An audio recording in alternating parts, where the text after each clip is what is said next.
What's up, everybody? It is Thegoal60 here for the 5th video I've made of the previews this year for 2018. This is the Big Ten West video.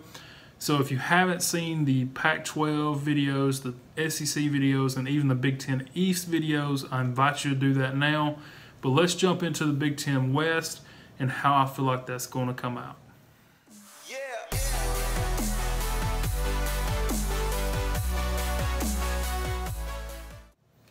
So in the first part of the other videos, I talked about how we came up with these projections, everything I went through, and that's pretty much it. If you watch the other videos, you can put those things together and kind of see where I'm coming from on how, how I came up with how these teams would finish, and how it's kind of a shot in the dark, honestly, with these previews as far as projecting at the end of the season. I'm only projecting the stats I have and trying to go off of those.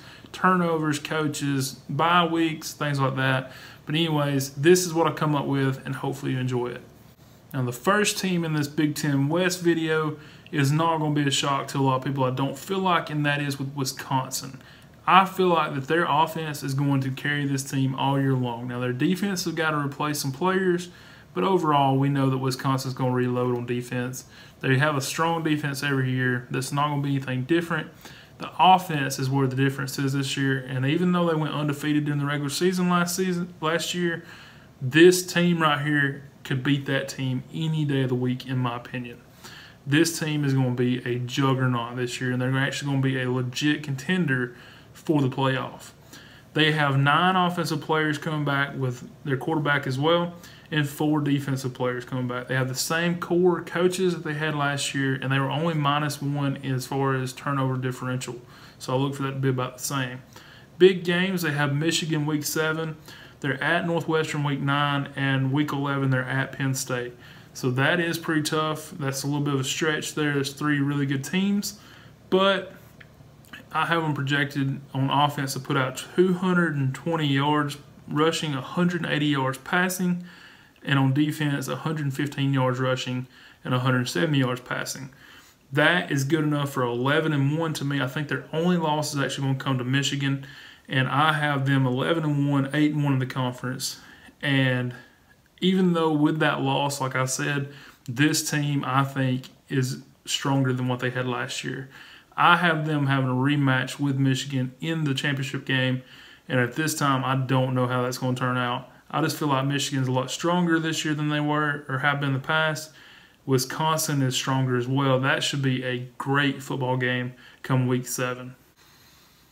So this next team, the team I have finishing second in the Big Ten West, may shock a few, but not too many, because I know a lot of people do have this team pretty high up on this side, and that is Northwestern. Now, Northwestern has a lot of senior leaders coming back, including their quarterback. I don't like to throw out a lot of names because I know I'll mess them up. I'll butcher their name, and that's not the right thing to do. But you know that they're a returning starter. 7 on both sides of the ball is a good thing. Same core of coaches, and they were +6 last year on turnovers. As far as big games, I'll look at Purdue week 1. That's going to be a very good game.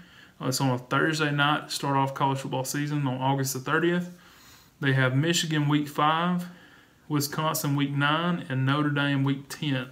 So the second half of their season a little bit stronger than the first half, but I look for Northwestern to be very good. I have them rushing for 140 yards, passing for 215, giving up 115 on the ground, giving up 245 through the air, and that to me is good enough for 7-5. So as you can see, I have Wisconsin being the overall winner of this thing, kind of running away with it. I have that middle of the pack, these next few teams, all being kind of, they could easily, the 4th place finisher that I have could easily finish second just by winning 1 or 2 games. It's really, this group is very tight, and they're going to be beating up each other all year. So it should be very good. Now, their over-under from Northwestern is 6, so that's not enough for me to have a lean towards. The next team I'm going to talk about is a team that I was very high on last year, and it took, a lot of people actually agreed with me last year, which I was kind of shocked about because I was kind of nervous putting it out there. I had them winning 7 or 8 games, which I knew was a little high, more than what they would, but they did go 6-6, and that was Purdue. Last year, their win total was 2.5 games, so we had that by week 4. This year, the win total has come up quite a bit. It's at 6 games. So people are starting to realize what a good coaching staff this is. And if they can build up any kind of recruiting, this is going to be a good team for years to come if they can hold on to Brom and keep him there as the head coach. They bring back 9 offensive starters, including the quarterback, 4 defensive starters. They have the same core group of coaches. They were +1 last year in turnovers, so it should be about the same. As far as big games, they have Northwestern, that week 1 game like I just talked about.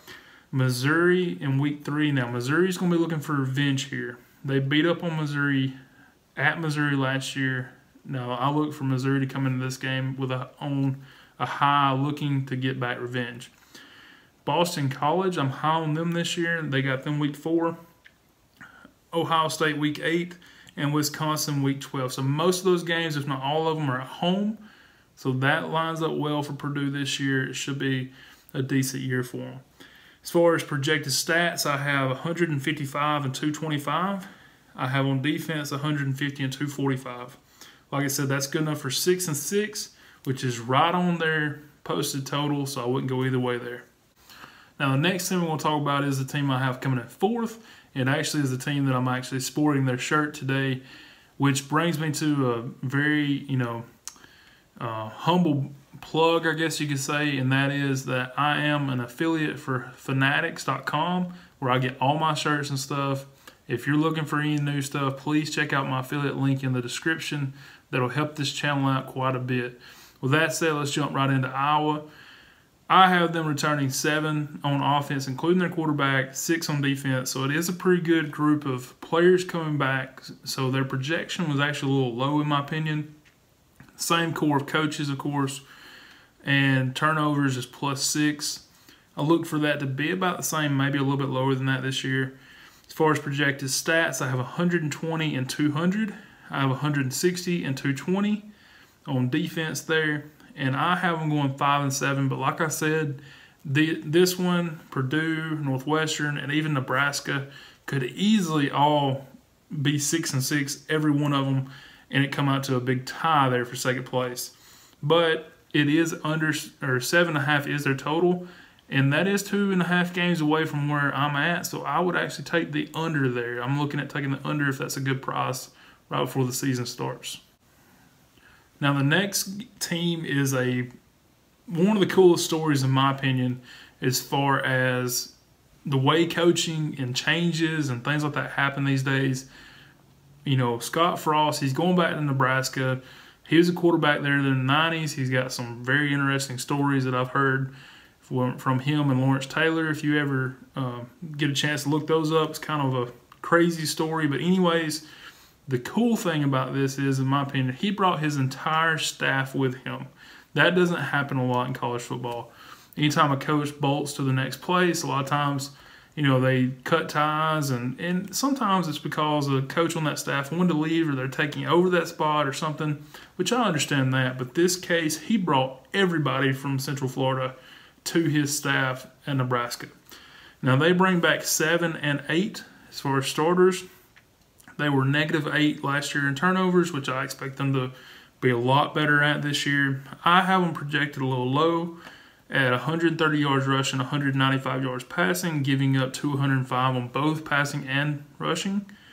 And I have them finishing up 4 and 8. Like I said, this is one of those things. This team could easily be 6 and 6, 5 and 7, maybe even 7 and 5. It's one of those close games across the board, and they just kept coming out on the bottom side. But I have them 4 and 8, and the over/under is 6.5. But because of the way that this could very well go a lot different this year, I will not be touching that over/under at all. Next up, in the 6th place in the Big Ten West, is Minnesota. And this team, I feel like it's going to be down this year, but I honestly feel like P.J. Fleck is the right man for the job. I think that in the next few years, he will start to build that back up. I think ultimately he will be the coach if they give him some time, and I don't know why they wouldn't. I mean, it's Minnesota, so, they're used to being not that great at football, but at the same time, they have potential there. That is a school that could do some really good things. They have some good recruiting in that area of the country. Michigan, Ohio State, they tend to get a lot of players. Even Wisconsin gets some players out of Minnesota. So if they can keep those players in-house, keep them in the state, they could do some really good things. And I think that will happen. I just don't think it's going to be this year. Minnesota has 7 on both sides of the ball coming back. Same core of coaches this year. They were +2 in turnovers. I just have them projected at 160 yards rushing, 145 passing, 190 yards, and 170 yards respectively on defense. Now I have them at 4-8. They're over under 6. I feel like they're, it wouldn't shock me if they were 5-7, but I really don't feel like they're going to go 6-6 and make a bowl game. Now, if they do, they're going to really shock me on how their season went. I just don't see that happening. 4-8, 5-7 seem like more of their style for what I think this season will end up. Now, the last team in the Big Ten West, and it's, to me, polar opposites of what I just talked about with Minnesota. To me, this coach is not the right man for the job, and I hate to say that. I like Lovie Smith. I, don't have anything against the man. I just don't think this is a good fit as far as him being in college football. He was a decent NFL coach. He definitely took the Bears to the Super Bowl. So he had some good luck and good fortune in the NFL. I think that's where he's more suited. This college football is totally different than the NFL.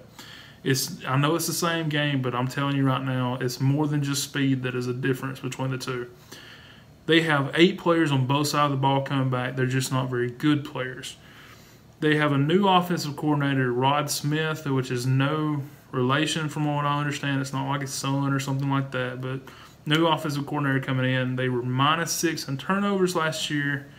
I have them projected very low at 120 yards rushing, 175 yards passing, but I have the defense giving up 220 yards on the ground and 170 yards to the air. I have them going 4-8 as well, and their over/under is 3.5. So therefore, it's only a half game. I wouldn't touch it. It wouldn't shock me if they actually went 3-9 or 4-8. Now that is everything I have for the Big Ten West. As always, please comment. Let me know what you think. If you agree, if you disagree, let's have some good discussions on these things. If you feel like your team's better than what I said they were, if you feel like your rival's worse than what I said they were, then say something. If you enjoyed the video, make sure you hit that thumbs up, and make sure you think about subscribing if you haven't already done so. Thanks for taking your time to watch this video, and I'll see you in the next one. 60% of the time, it works every time.